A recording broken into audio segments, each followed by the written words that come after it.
Luzon, Visayas, Mindanao at buong mundo. Ngayon ay Miyerkules, February 26, 2025. Ako si Barbie Mulak at ito ang Balitang A to Z. Tulan ng daliri kanan mula dito sa dulo. Binatilyong Chinese na kinidnap, nasagip ng pulisya. Motibo, may kaugnayan umano sa Pogo. Minumura ka na kailangan mong bayaran to. Ang kapal ng mukha mo, may mga ganun po. Mga nangutang sa lending app na hindi nakapagbayad, nakatanggap umano ng pananakot. Suggested retail price ng imported na bigas, muling ibinaba sa 49 pesos kada kilo. Aso, minaltrato at tinira ng palaso. Pabuya, alok sa makapagtuturo sa salarin. At sa showbiz, Chris Aquino, nasilayan sa kanyang unang public appearance.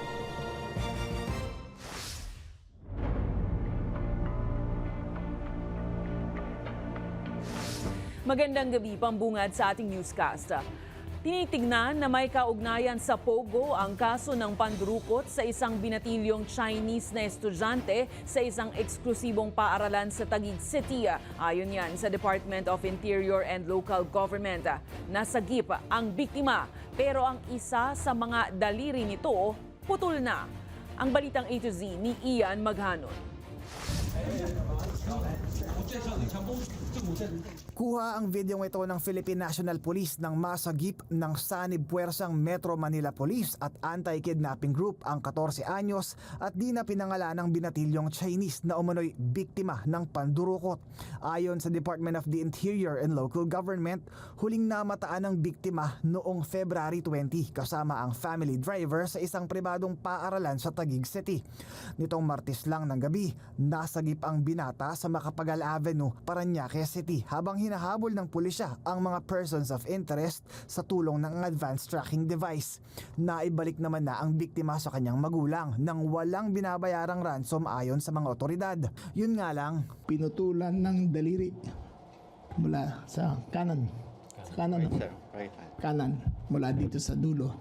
The ransom demand went from $20 million to $1 million to no ransom being paid by the family. samantala patay na ang family driver nang matagpuan sa San Rafael, Bulacan nitong Biyernes, pero natagpuan din ang mga ID at fingerprints ng mga persons of interest. Ayon naman sa investigasyon ng pulisya, ito po ay involved sa Pogo industry at sa ngayon po ito raw po ay isang big time e-seller ng lahat po ng merchandise na pwedeng ibenta online. dati raw nagmamay-ari ng Pogo operation ang mga magulang ng biktima hanggang sa mabaon sa pagkakautang sa kapwa Chinese.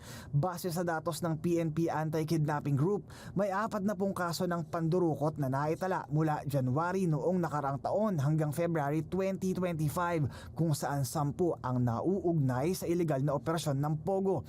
Pero para kay Senator Risa Hontiveros, nakakabigla raw ang anyay muling pagbabalik nito sa gitna ng total Pogo ban. Kung yung kidnapping as a whole ay may resurgence dahil sa Pogo, so ayan, nakikita na naman natin kung paano ang Pogo ay naging pugad talaga ng iba't ibang mga krimen. Napakalaking public safety issue talaga. Sa ngayon, nangako si Interior Secretary John Vic Remulla na huhulihin ito ang mga nasa likod ng krimen na kinilala bilang mga awol ng Armed Forces of the Philippines. Kaakibat niyan ang pag-activate ng DILG sa 911 emergency hotline sa Mega Manila at Cebu City sa Abril para makatulong sa pagpapababa ng krimen. Para sa Balitang A to Z, Ian Maghanoy. Lubos na ikinababahala ni Senator Riza Hontiveros ang ulat patungkol sa umano'y mga Chinese spy na may kasabwat ng mga Pilipino. Ayon kay Hontiveros, nakakagalit ang ganitong issue lalo't nalalagay sa alanganin ang seguridad ng bansa. Base sa ulat, nag-iikot sa ilang kampo ng militar at mahalagang tanggapan ng gobyerno sa bansa ang tinaguriang mga espiya, dala-dala ang kanilang surveillance equipment. Sa kabilang banda, nananawagan naman ang senadora na marapat na maging maingat ang taong bayan naman sa pagboto sa mga kandidato na hindi kapakanan ng Pilipinas ang iniuuna, kundi pansariling kapakanan lang at tila pagbulag-bulagan sa mga ginagawang ito ng China. Ang kakapal talaga ng mga mukha, di ba? Ang tatapang talaga ng mga apog, di ba? So talagang nagsasalubong na yung mga issue, yung mga haka-haka, at yung mga ebidensyang lumabas kahit doon sa aming mga POGO hearings. Konektado yan sa presensya ng China sa ating energy system, sa ating power sector, yung kanilang presensya sa ating telecommunication sector. At yan, ngayon nakikita natin yung hindi pa talaga masettle na issue ng espionage. Dinepensahan ni PNP Chief General Romel Francisco Marbil ang nahuling police convoy na dumaan sa EDSA busway. Sa isang phone interview, iginiit ni Marbil na emergency ito at pinapayagan ng Department of Transportation ng PNP na gamitin ang bus lane sa mga hindi inaasahan at kinakailangang insidente. Tumanggi naman si Marbil na ibunyag ang detalye ng naturang emergency at sinabing si Interior Secretary John Vic Remulla na ang magpapaliwanag sa issue. Samantala, binatikos naman ni Marbil ang SAICT sa paglabas ng mga pangalan at plate number ng nasangkot na mga sasakyan. You don't show yung mga plate numbers. Remember, kaya nga may protection eh. You have to protect people's lives. Hindi tama yung nangyari na dapat i-announce mo pa kung sino nahuhuli mo. What for?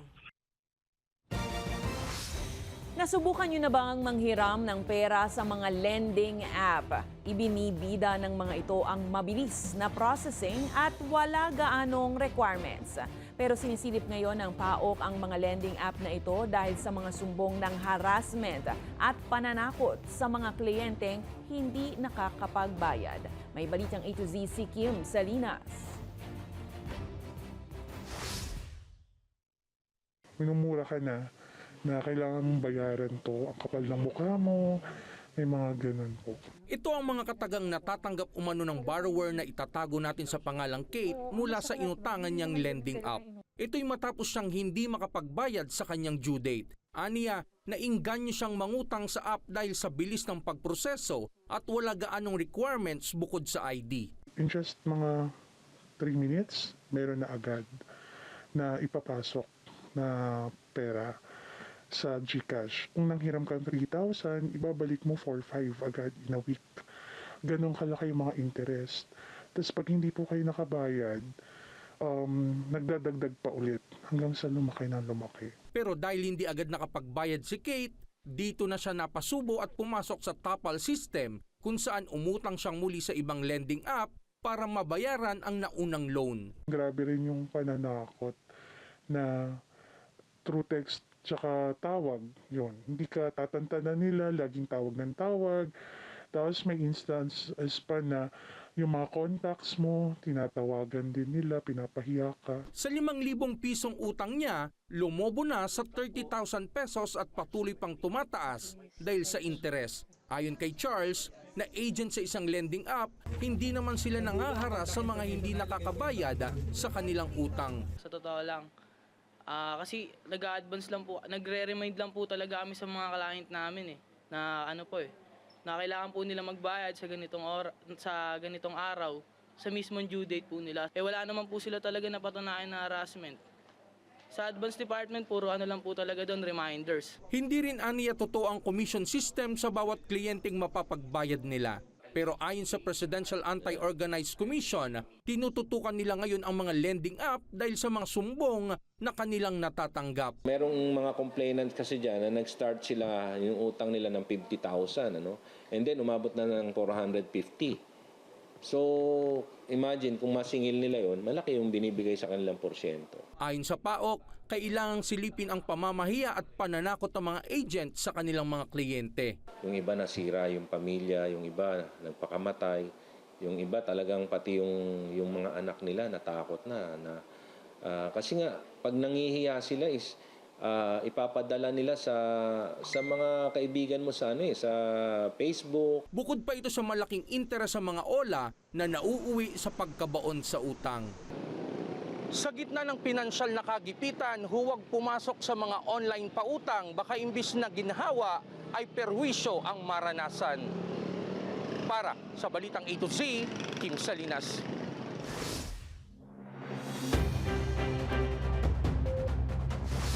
Simula sa Sabado, March 1, ibababa muli ang suggested retail price ng imported rice sa 49 pesos kada kilo. Ito ang unang pagkakataon na bababa ito sa 50 pesos. Ayon kay Agriculture Secretary Francisco Tiu Laurel Jr., bagamat bumaba ang halaga ng bigas sa pandaigdigang merkado, hindi ipatutupad ang SRP sa buong bansa, kundi sa mga piling lugar lamang tulad ng Metro Manila at urban centers dahil sa pagbaba ng presyo ng imported rice sa ilang probinsya. Sa datos ng ahensya, mula sa orihinal na presyo na 58 pesos kada kilo, bumaba ito ng 9 piso sa loob lang ng mahigit isang buwan. Naasahan naman na may posibilidad pang lalong bumaba ang presyo. Depende po yan sa pagsusuri ng ahensya at sitwasyon sa mga susunod na panahon. Aabot sa mahigit 121 million pesos ang halaga ng mga nasamsam na pekeng Louis Vuitton o LV products sa isinagawang raid ng National Bureau of Investigation sa mga establishmento sa Cavite. Sa inilabas na pahayag, isinagawa ang operasyon ng Intellectual Property Rights Division sa General Trias at Imus, Cavite nitong February 20. Nagugat ang kaso sa reklamong inihain ni Mayang Vaid, kinatawan ng kumpanyang LV, laban sa mga individual na iligal na nagbebenta ng pekeng produkto. Pinalalahanan naman ng mga otoridad ang publiko na iwasang suportahan ang mga pekeng items. Bagsak presyo ngayon ng kamatis sa ilang bahagi ng Nueva Ecija na umaabot lamang sa 4 pesos, so 4 na piso kada kilo. Ayon yan sa agriculture group na Sinag. Sa bayan ng Bongabon, makikita sa mga larawang ibinahagi ng Sinag ang labis na supply ng kamatis na ibinebenta ng halos wala na lang halaga, habang ang iba ipinamimigay na lang. Ayon sa Department of Agriculture, kailangang maglagay ng cold storage facilities para hindi agad masira ang ani. Nangako naman ang ahensya na tutulungan nila ang mga magsasaka. Kung talagang marami kamatis, i-coordinate talaga nila sa kanila municipal agriculturist o sa aming regional field office. Tutulungan namin sila kung saan pwedeng i-market sa malapit na palengke o sa ating kadiwa sa mga regions o basta hanapan natin ng merkado. Huwag nilang itatapon. Sa ibang balita, nananatiling kritikal pero stable ang kalagayan ni Pope Francis kasabay ng kanyang pagpapagaling sa double pneumonia. Ayon sa mga doktor, wala namang naitalang bagong respiratory crisis ang Santo Papa. Sa pinakahuling update ng Vatican, sinabing naging payapa ang gabi ng 88 taong gulang na pontiff at nakapagpahinga. Sa kabila ng iniindang kalagayan, nakipagpulong pa rin ang Pope sa Vatican Secretary of State at ginawa ang ilang mahalagang desisyon ukol sa pamumuno ng simbahang Katolika. Tandaang mananampalataya naman ang nagtipon sa St. Peter's Square para sa evening rosary prayer na pinangunahan ni Filipino Cardinal Luis Antonio Tagle. Matapos ang ilang taong pananahimik para harapin ang iniindang sakit, muling nagpakita sa publiko ang Queen of All Media na si Kris Aquino, kasabayan ng pagdiriwang ng EDSA People Power Anniversary nitong Martes. Sa People of the Year 2025 ng People Asia Magazine, sinamahan ni Kris ng kanyang anak na si Bimbi at ng kanyang medical team para suportahan ang malapit na kaibigang si Michael Leyva na isa sa mga pinarangalan sa event. Suot ang yellow at pink coat, nagbigay si Kris ng maikling panayam at inamin ang hirap na dinaranas niya sa pagpapagamot. Kasalukuyan niyang nararanasan ng 6 na autoimmune disease, kabilang dyan ng lupus, rheumatoid arthritis, na tinawag niyang the fight of her life. Ikinatuwa naman ng marami ang muling paglabas ng aktres. Abangan sa aming pagbabalik, asong pinana ng palaso sa Negros Occidental. Ano na ba ang lagay? Halaga ng pabuya sa makapagtuturo sa salarin, itinaas na sa 65,000 pesos. At election-related violence sa ilang lugar sa BARM, tumaas pa ayon sa COMELEC. Abangan ang kumpletong ulat sa pagbabalik ng Balitang A to Z.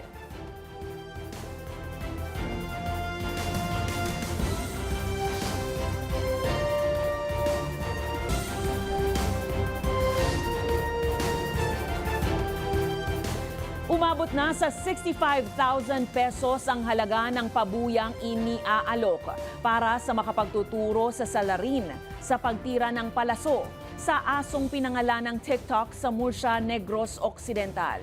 5 beses pinagpapana si TikTok gamit ang improvised dart arrows at natagpo ang hirap at walang kalaban-laban sa Hacienda Puyas, Barangay Blumentritt.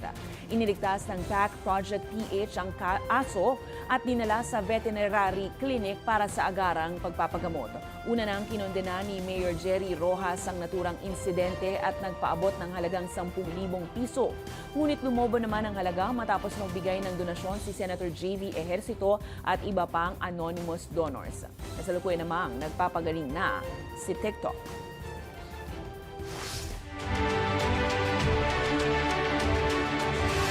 Matapos ang insidente ng pamamaril kamakailan sa Maguindanao del Sur, mas lalong naghigpit ng seguridad ang otoridad sa ilang lugar sa Bangsamoro Autonomous Region in Muslim Mindanao.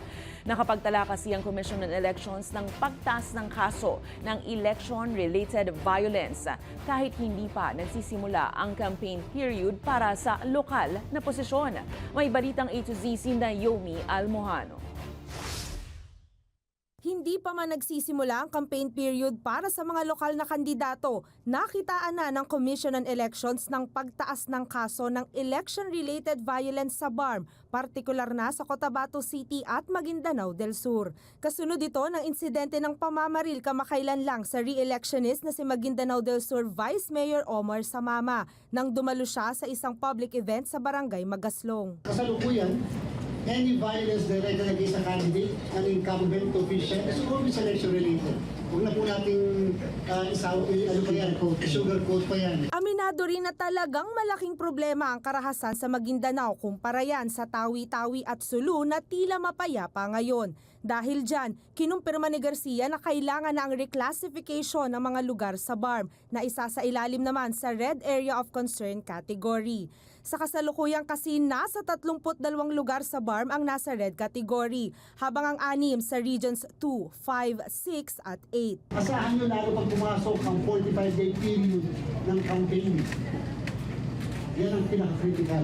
Hindi po kami magkadalawang isip na maglagay sa community control ng isang area para lamang siguraduhin na ang mga kababayan nating botante ay maayos na makakaboto at walang takot sa kanilang pagboto.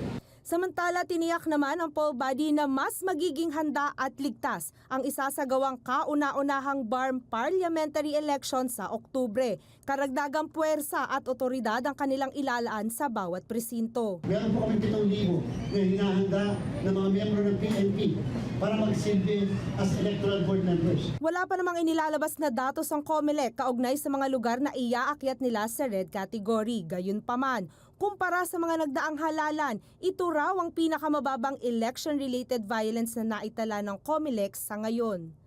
Para sa Balitang A to Z, Naomi Almohano. Wala pa mang disposisyon ang unang division ng COMELEC sa disqualification case laban sa pamilya Tulfo. Nadagdagan pa ang kakaharapin ng miyembro na si ACT-CIS Representative at Senatorial Candidate Erwin Tulfo. Ibinahagi ng COMELEC Chairman George Erwin Garcia ang natanggap ng komisyon na panibagong DQ case laban kay Erwin. Inihain ito ni na Bertini Catalunya Causing, isa sa mga idineklarang nuisance candidate ng COMELEC ngayong 2025 polls, at ng grupong Graft Free Philippines Foundation dahil sa kanila isyong political dynasty pa rin. Pero ayon kay Erwin, hindi niya pa natatanggap ang kopya ng kaso at ipinauubaya sa COMELEC ang desisyon. Ngayong Huwebes, nakatakdang i-raffle ang panibagong kaso para malaman kung sino ang hawak nito. Habang sa Lunes naman, inaasahang lalabas ang disposition kaugnay ng DQ cases laban sa mga Tulfo. Inirereklamo sa Commission on Elections ang Construction Workers Solidarity o CWS Party List na kumakatawan sa mga construction worker dahil sa umano'y vote buying matapos mamigay ng 3 brand new na kotse sa isang event sa Lipas City, Batangas. Isinampa ang reklamo ng Vice Mayor ng Mataas na Kahoy, Batangas na si J. Manalo Ilagan laban sa partido at first nominee na si Representative Edwin Gadiola. Giit ni Ilagan, mismong si Gadiola ang nag-abot ng mga kotse sa last to take handoff challenge noong February 13, isang malinaw na paglabag sa Omnibus Election Code. Tumanggi namang magkomento si COMELEC Commissioner Ernesto Maceda Jr. sa inihaing reklamo habang patuloy ang investigasyon ng komisyon. Patuloy na nangunguna sa mga senatorial survey si ACT-CIS Representative Erwin Tulfo. Sa datos ng social weather stations nitong February 15 to 19, nasa 45% ang voter preference ni Erwin. Consistent yan sa mga nakuha nito noong December 2024 at itong Enero. Sinundan naman siya ni na Senators Bongo, Lito Lapid at Tito Soto, habang ang kapatid naman niyang si Ben Tulfo umangat din sa ika-4 hanggang ika-5 pwesto mula yan sa 6th spot noong nakaraang buwan. Ayon sa SWS, may tuturing bilang biggest gainer ng February poll si Senator Bong Revilla dahil sa pag-akyat sa 6 hanggang 7 spot mula yan sa 11th to 13th rank. Kumakapit naman sa ika-12 pwesto ang host na si Willie Revillame. Samantala, makikipagpulong ang Commission on Elections sa mga survey firms ngayong Huwebes para sa pagtitiyak ng guidelines at kredibilidad ng mga isinasagawang survey. Patuloy na inaalam ng mga otoridad ang posibleng pagkakasangkot ng mga armadong grupo sa pamamaril nitong Lunes kay Vice Mayor Muhammad Omar Abdi Samama ng Datupiang Maguindanao del Sur. Nasugatan si Samama sa tiyan habang nagsasalita sa isang public service event nitong Lunes. Ayon kay Police Colonel Randolph Tuanyo ng PNP Public Information Office, hindi pa matukoy ang suspect at wala pang kumpirmasyon kung election-related ang motibo. Sinailalim naman sa hot pursuit operation ang paghahanap sa suspect. Patuloy ang investigasyon sa insidente.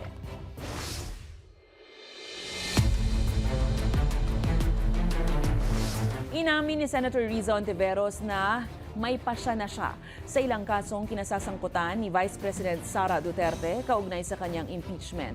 Gayunpaman, iginiit niyang magiging patas pa rin siya sa pagbibigay ng hatol oras na dinggin ng Senado ang Articles of Impeachment. May balitang A to Z si Ace Cruz. I think what can be expected of me or of all of us is to make the best decision we can make. Yan ang pagtitiyak ni Senator Riza Ontiveros oras na simulang dinggin ng Senado Articles of Impeachment laban kay Vice President Sara Duterte. Pero aminado siyang may pasya na siya sa ilang isyong kinasasangkutan ni Duterte.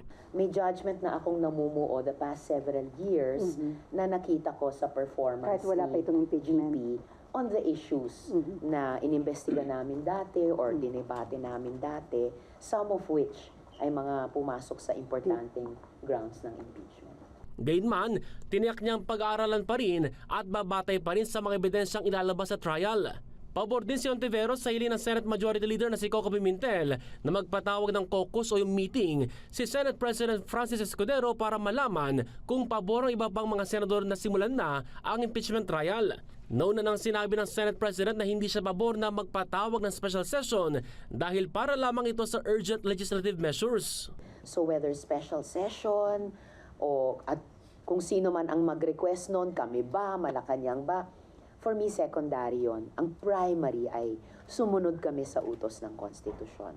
Kung matutuloy ang timetable ni Escudero na sa Hunyo o Hulyo na isagawa ang impeachment trial sa ilalim ng 20th Congress, tingin ni Ontiveros, pagpapabaya ito sa tungkulin ng kasalukuyang 19th Congress. Bahal President, kung palagpasin namin ng Senado, ang hindi lang chance, pero yung responsibilidad, dinigyan ng isang impeachment complaint na may kinalaman sa pagsingil ng accountability sa paggastos ng pera ng mamamayan. Nauna nang dumistansya ang palasyo sa usapin ng pagpapatawag ng special session. Sa halip, dapat anilang Senado ang humiling nito sa Pangulo kung gugustuhin ng mataas na kapulungan. Para sa Balitang A to Z, Ace Cruz. Nagbalik sa ice rink ang Filipino figure skating star na si Michael Martinez. Hindi para sa kompetisyon, kundi para magsilbing mentor sa mga batang skater. Kasama ni Martinez ang American Olympic figure skaters at US Figure Skating Hall of Fame recipients na sina Maya at Alex Shibutani. Sa isang clinic po yan sa MOA Ice Rink, Pasay City. Ayon kay Martinez, halos full-time na siyang nagtuturo ngayon. Naniniwala naman ang Pinoy champion na kaya rin muling magningning ng mga Pilipino sa winter sports. Matatanda ang huling lumahok si Martinez sa Winter Olympics noong 2018 sa Pyeongchang. Susunod sa showbiz, Bel Mariano may bagong nilulutong solo project sa ilalim ng direksyon ni Cathy Garcia Sampana. Manatiling nakatutok, kayo ay nanonood ng Balitang A to Z.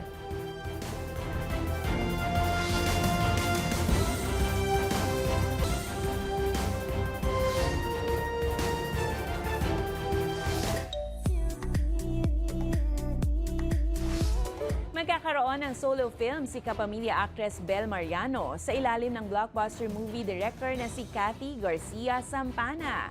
Nagkita kamakailan ng dalawa para talakayin ang kanilang proyekto kasama ang mga executive ng ABS-CBN Films. Ito na ang ikatlong pagkakataon na magsasama sina Mariano at Direk Cathy matapos ang mga naunang proyekto kasama si Donnie Pangilinan pero unang collaboration with Mariano para sa full-length movie. Kabado man, excited rin si Bel lalo't ito raw ang tamang pagkakataon para ma-explore pa niya ang kanyang potensyal bilang aktres.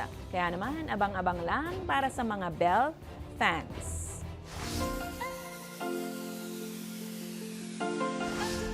Madalas ang ating mga pedestrian ay hindi iginagalang, kaya na lang naman ang isang netizen na ito na imbis na mabad trip, pinaglaruan na lang ang tila hindi nagagamit ng maayos na pedestrian lane.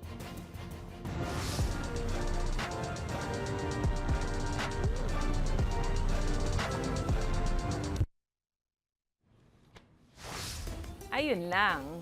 Kung kayo ay may kwentong kakaiba, mga kwento ng pag-ibig o storya na inspirasyon at pag-asa, maaari nyo itong ibahagi. Sumali sa ating Facebook group na Balitang A to Z, panoorin ang replay ng ating programa at sundan ang ating social media pages. Hanapin ang Balitang A to Z. Ang ating pabaong quote of the night ngayong Miyerkules ay mula sa historian at philosopher na si Hannah Arendt. Ang sabi niya, kayang wasakin ng karahasan ang kapangyarihan, pero hindi nito kayang likhain ito. At yan po ang mga balita at impormasyon, mga kwentong may dalang inspirasyon na tinutukan ng Balitang A to Z. Ako si Barbie Mulak, maging maalam, makialam. Magandang gabi sa iyo, Pilipinas.